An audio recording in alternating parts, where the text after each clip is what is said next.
isa niyang concern.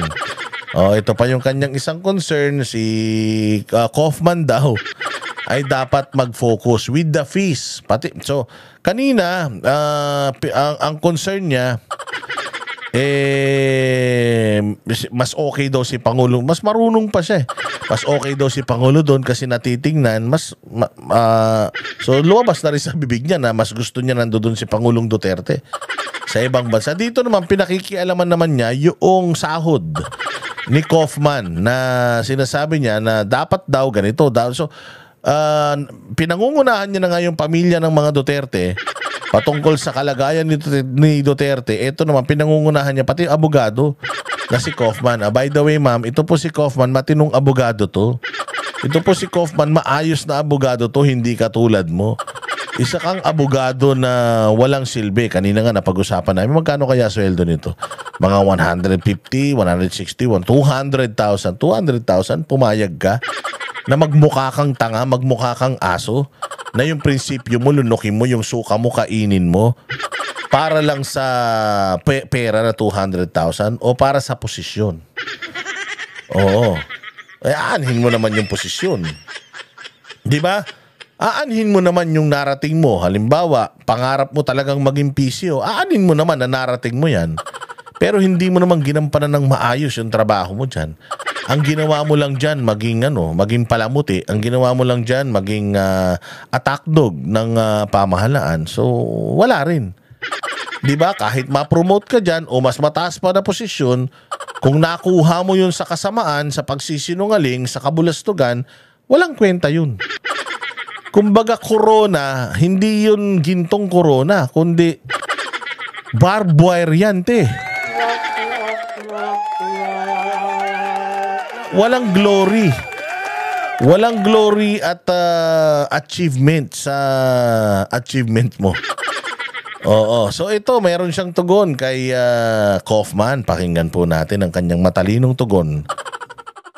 Fees he has allegedly been demanding from his client, former President Rodrigo Duterte. He should do better than that. He should He should do better than that. Gago. If there's someone here who should do better, ikaw yun. You should do better as a spokesperson. Huwag mong pakialaman yung affairs na none of your business. Besides, itong affairs ng kaso sa ICC is actually none of your business. You are there to speak for the president. Dapat yung binibigkas ng bibig mo is kung ano yung eksaktong sinasabi ng presidente. Hindi yung opinion mo.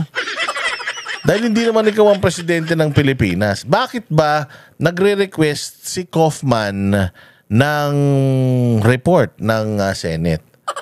Bakit ba niya nire-request yun? Nire-request niya ba yun para ma-dismiss yung kaso ni Pangulong Duterte? Hindi ba? Hindi niya naiintindihan eh. The reason why Kaufman is requesting for kaya nga hinaantay niya yung sa website daw ng Senado, yung committee report ni Amy Marcos na ang tagal-tagal wala pa. Ang tagal-tagal wala pa. Inaantay nga niya yun eh para he can present it sa ICC. Kasi nga hindi lang naman yung kaso, yung pinag-uusapan nila dito, hindi pa nagsisimula yung kaso. Ang pinag-uusapan dito pa lang is yung tama ba yung proseso ng pag-aresto sa kanya. Kasi under Rome Statute, dapat ganito, may procedure. Nasunod ba yung procedure na yun? According dyan sa hearing ni Mangga, hindi nasunod yung proseso na yun. Kaya nga yun yung ilalaban niya dyan sa ICC kasi may panalo sila dyan. Tatanga-tanga ka talaga. It's not about the case. The Senate inquiry of Senator Amy Marcos is not about the case. It is about what?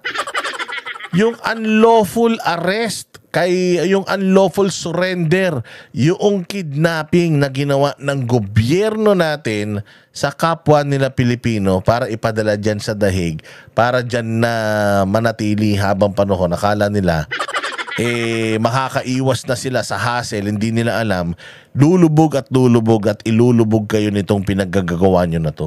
Hindi yung hearing ni Amy Marcos is about sa kaso. sa ICC. Boba ka talaga eh. Tanga ka talaga eh. Sabi mo sa mga sabi mo sa mga detractors mo, surot sila. Ikaw tong utak, lamok eh. Hindi naman yun ang nire-request. Hindi naman nire-request ni Kaufman yung Senate inquiry report ni Risa Ontiveros tuloy. Ni Amy Marcos para manalo siya sa kaso eh. Pero para manalo siya sa teknikalidad na mali yung proseso, hindi dumaan sa tamang proseso at kinidnap si Pangulong Duterte papunta dyan. Kung hindi sumunod sa patakaran, dapat makalabas na si Pangulong Duterte. Hindi yun pinadidismiss yung kaso or what. Walang kinaugnayan yun sa kaso. Yung hearing ni Mangga, patungkol yun doon sa lawful ba or legal ba yung kanyang pagiging inmate dyan sa ICC. Tanginan to, lakas-lakas ng loob mong magsabi na mga surot at garapata lang yung mga basher mo. Ikaw tong utak, langaw. Concentrate on his defenses. He should concentrate on the allegations and admissions of the former president. He does. Nakakonsentrate siya doon. Huwag ka mag-alala. Hindi siya kasing tanga mo. Hindi siya kasing bobo mo at hindi siya kasing gunggong mo. I am pretty sure he's a European hotshot lawyer. He may not look like the people in suits, but definitely Kaufman is somebody pagdating sa pagiging abogado na hindi katulad mo. I am sure na hindi katulad mo na iskandalosa sa presinto na yung kanyang kliyente ilalabas ng walang proseso. Na sinampahan ng kaso dahil sa pagiging palengkera sa presinto at nagwawala kasama pa yung asawa. Si Kaufman, petics lang. Kita mo, pag nagtanong, sagutin lang yung gustong sagutin, yung dapat sagutin. Yung hindi niya na sinasagot. Hindi katulad mo na kahit na hindi mo na dapat sagutin, sinasagot mo pa rin dahil tanga ka nga. Dahil hindi mo alam yung trabaho mo. So wag mong pakialaman yung trabaho ng may trabaho, gawin mo yung trabaho mo. Ilagay mo dito, ilabas mo kung ano ba talaga ang ginagawa ng amo mong tanga. Of his killings, and that he ordered the killings of some people in relation to war on drugs. He ordered some killing of some people. Boba ka ba? Sa congressional inquiry, sa Senate inquiry, did you hear Pangulong Duterte stating names? Ultimo nga kayo, di nyo alam yung 30,000 na war on drugs victim na sinasabi nyo. Wala nga kayong listahan nun eh. Si Pangulong Duterte pa kaya. A crime cannot be a crime kung wala namang eksaktong krimen na ipinapaako doon sa akusado. Wala naman eh, di ba? 30,000 dito. Pagdating doon, 40 pala. Walang ebidensya ng war on drugs dito. Sabi mismo ng Department of Justice. Kaya umaasa na lang daw sila sa ICC. Utangin na, kung dito nga walang ebidensya anong magiging itsura ng kaso na yan sa ICC? Di ba puro propaganda lang at politika lang yan, Claire? And he also admitted that he will double the EJK killings once elected as a mayor. He should concentrate on that. Di ba ang sinabi niya? Bobo talaga to eh. Ay, katulad ng sinabi ni Pangulong Duterte sa mga reporters na nagtanong sa kanya noong siya ay presidente, anong masama kung sabihin ko, napapatayin ko yung mga kriminal? Kriminal naman yung mamamatay. Anong masama na takutin ko yung mga kriminal sa bayan ko na kapag kasinira nyo ang buhay ng mga Pilipino, pagpapapatayin ko kayo mga putang ina ninyo? Anong masama dun, Claire? Walang masama dun. Sino bang tinethreaten niya? At trabaho yun ng isang mayor. Trabaho yun ng isang presidente. Na i-threaten niya lahat ng mga kalaban ng gobyerno. Kasi kung hindi niya gagawin yun, magiging katulad ng Pilipinas ngayon, ang Pilipinas noon. Na wala nang pakialam ang kriminal dahil yung mga nasa gobyerno kriminal. Ang daming drugs kasi yung presidente hindi naman nagpapadrug test. Ngiwi ng ngiwi, hindi nagpapadrug test. Hindi ba? So kailangan ikaw bilang isang mayor, takutin mo yung mga kriminal. Pwede ba naman na mayor ako ng Pilipinas? At lahat po ng mga kriminal sa Pilipinas, sa Davao, nanawagan po ako sa inyo na wag po muna kayong gagawa ng krimen. Maawa naman kayo sa akin. Gusto ko sanang maging maganda ang bayan ko. Kaya sana po ay wag po kayong gagawa ng krimen. Please lang. Claire, pwede ba yung ganun? Di ba hindi pwede yun? Kailangan matigas ka. Tangina, kaya ang bobo. Kaya ganito nangyari sa Pilipinas kasi bobo kayo mag-amo eh. Kailangan mong takutin lahat ng kurakot. Putang ina nyo, pupugutan ko kayo ng ulo. Kayong mga kriminal kayo, putang ina nyo, ililibing ko kayo ng buhay. So, di ba ganyan tayo sa pelikula? Di ba ganyan umasta sila FPJ sa politika? Puno na ang salop. Di ba? Tumakbo ka na hanggang may simento. Di ba ganyan sa pelikula? Kasi nga, kailangan mo, yung kalaban mo, ikaw bilang isang halal ng bayan, ang poproteksyonan mo, mas maraming tao. At yung mga gustong manakit, gustong magnakaw, mangrape, doon sa titinong mga constituents mo, anong gagawin mo? Makikiusap ka sa kanila. Mga kriminal nga yung mga punyeta na yan. Natural, tatakutin mo sila, putang ina nyo, pagpapatayin ko kayo lahat, kayong mga snatcher, hold-upper, mandurugas ha. Humanda kayo sa akin. Di ba dapat ganun talaga?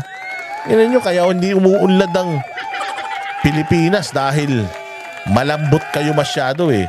So anong pwede mong ikaso sa isang mayor, sa isang presidente na tinatakot yung mga kriminal? Kaya nga pinagtatawanan tayo sa ibang bansa eh. Kailan pa naging bawal sa isang taga-gobyerno na takutin at murahin yung mga kriminal? Kailan pa? Tatanga-tanga ka talaga. That is supposed to be part of his defense for his client. He should also remember that this case was filed as early as 2017. So wala pa po si Pangulong Marcos, ang administrasyon na ito, para po ibintang ang mga ganitong klase sa kasalukuyang administrasyon. So dapat mas pagbutihan pa po niya ang... Boba ka talaga. Hindi niya binibintang. Kay Pangulong Marcos, ang ibinibintang niya kay Pangulong Marcos ay yung kidnapping. Kinidnap siya. Ang pinag-uusapan ni putangin na mo kasi nakikialam ka sa usapan ng hindi mo naman alam eh. Ang kini-question ni Kaufman, yung sistema ng pagdadala sa kanya doon, which is yun yung mali. Sino na ba presidente nun? Si Marcos. Hindi naman kini-question ni Kaufman dito yung kaso ng EJK eh. Ready sila dun.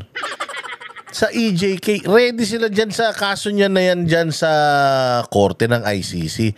Ang kini-question dito is yung pagpapadala sa kanya doon, nakagagawa ng amo mong abno.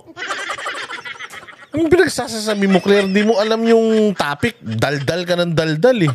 Ang pag-research ng kanya mga facts para po hindi po siya maligaw. Gago, ikaw nga naligaw eh. Tangina, kita mo kung gaano kaluka-luka to. Kita mo kung gaano kasintu-sintu tong babae na to. Sasabihan niya si Kaufman na check your facts. Mag-research ka para hindi ka maliligaw. Ikaw ang ligaw eh. Hindi sinasabi ni Kaufman na yung war on drugs ni Pangulong Duterte, ano yan, sinisisi niya dyan sa administrasyon. Hindi. Yung war on drugs ni Pangulong Duterte, hindi yun ang pinag-uusapan dito.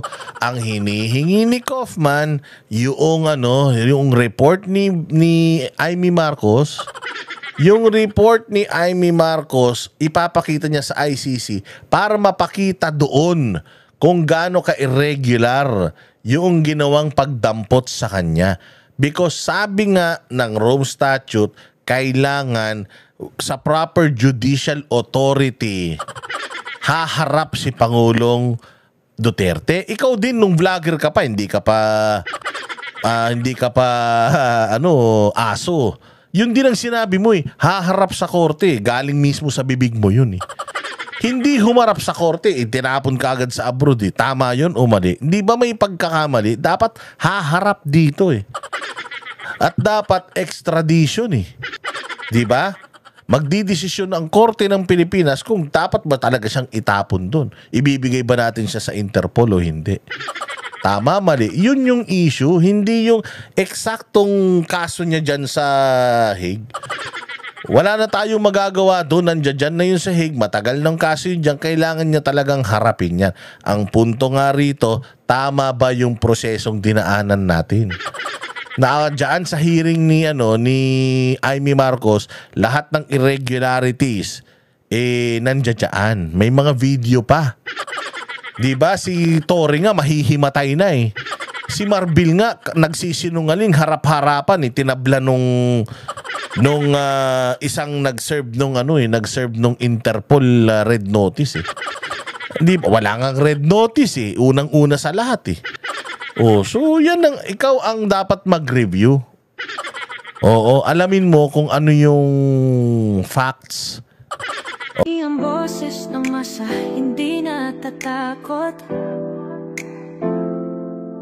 Katotohanan lang, di kami nalulunod. Walang bahid ng sismis, lahat ay totoo.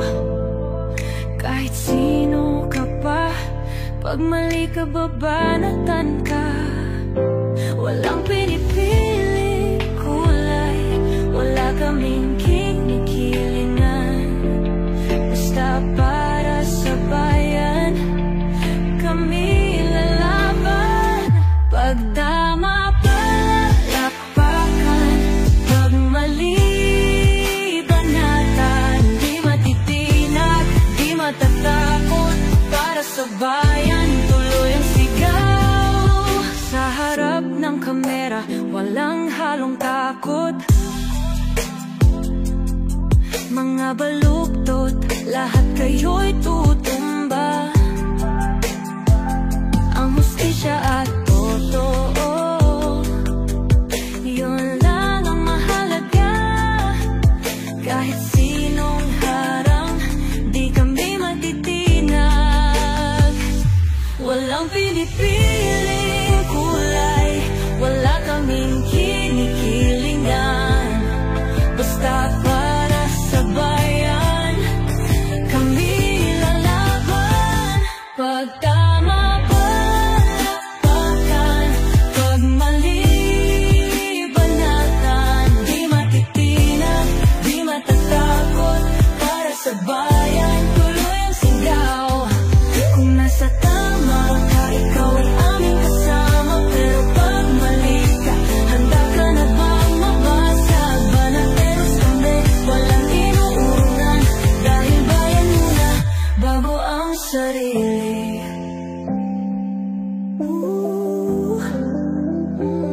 Bago ang sarili.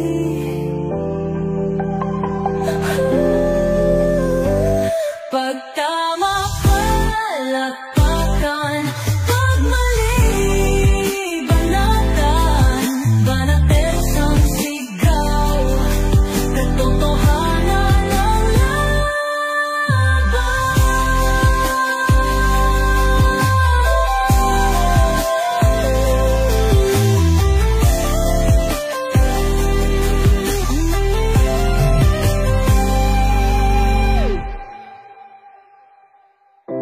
Sa harap ng kamera, walang